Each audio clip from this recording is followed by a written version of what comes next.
Hi everyone. So I kind of wanted to make this video to kind of help other women like find or share my experiences with going through fertility treatments at 40 and the medications, fertility medications that I'm taking, the side effects of them, what I felt, all that. I really couldn't find any specific video based off of what I was going through, medications, everything. I mean, I would see like one person would have just one or two things that I'm taking, the symptoms that I have had, whatever, and so I really couldn't find any other videos out there to kind of help me with seeing if my symptoms that I was going through or whatnot are normal, or you know, if this is something that you would have when you're going through your fertility treatment.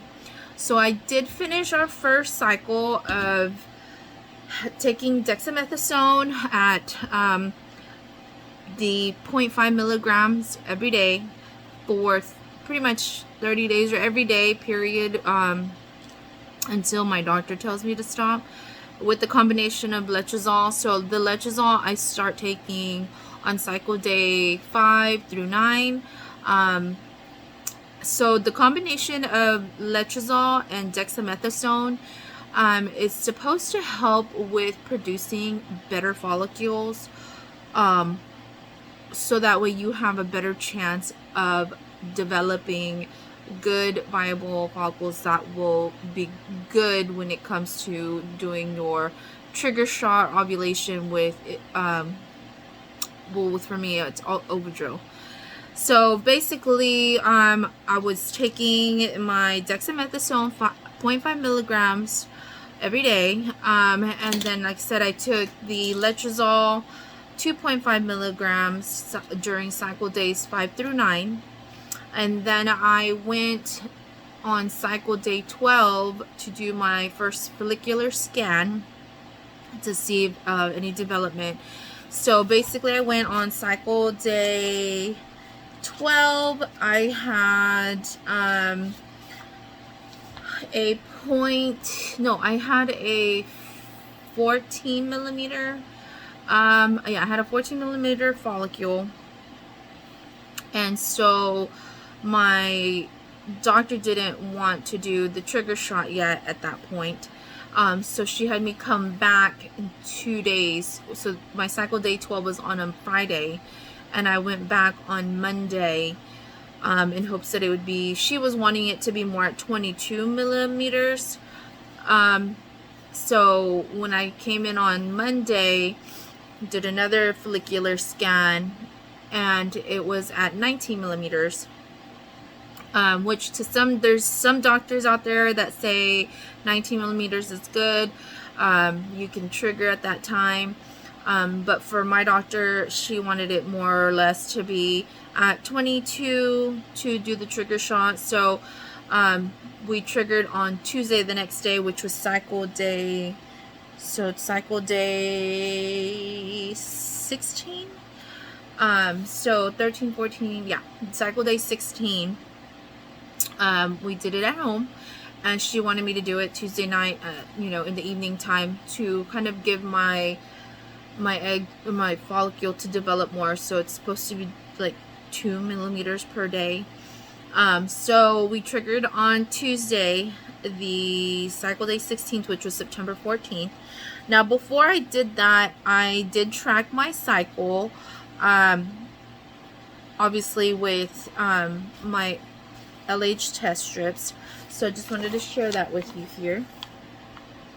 So it was our second cycle, but we also had basically had these were my cycle days when I had my period, and then I started taking my letrozole, and then I started testing LH testing on cycle day 11. As you can see, there's really nothing much on there. I mean, I was tracking it, but it really wasn't, it was all right as far as that goes. I mean, it wasn't high, but I didn't have a peak or anything when it came down to it. So after that, we triggered on cycle day 16. So at 7 p.m. I tested on cycle day 6. Yes, I tested on cycle day 16 before we did the trigger shot. So if you can see there, it was a 0.57 reading on my LH strip. Okay, so it wasn't, did my trigger shot, it really wasn't all that. I think my LH reading was higher on the 13th, Sunday the 13th. Oh, Monday the 13th. I had a 1.4 LH reading. So then I did the trigger shot. The next day, when I did the trigger shot, I tested on cycle day 17 with my pre-mom or easy mom, easy home LH, and the pre-mom LH quantitative test strip. So the LH test strip and the quantitative test strip I did, and clear blue. So I was doing the clear blue also. So if you can see here, 9:15, which was day one day post trigger.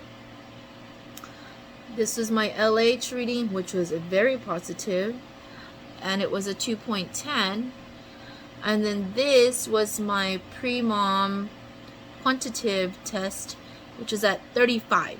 So my peak was there, okay, which means I was gonna ovulate with, and then I had gotten my clear blue, which was, I got my static phase. So that was very prominent. As you can see, it was dark. So I had my static phase on that one. So I tested my LH reading every day except on the 18th. I think there was something, I mean, I kept getting high readings, as you can see. Then I just stopped taking that because it was starting to go back to low 0.54. Now, what I was doing when I was taking the LH was that I was also testing when my Ovidrel was out of my system, because I didn't want to test too soon and get a false positive. So I started taking, this is my Ovidrel HCG reading test. So basically, let me just do this. Let me take this off. And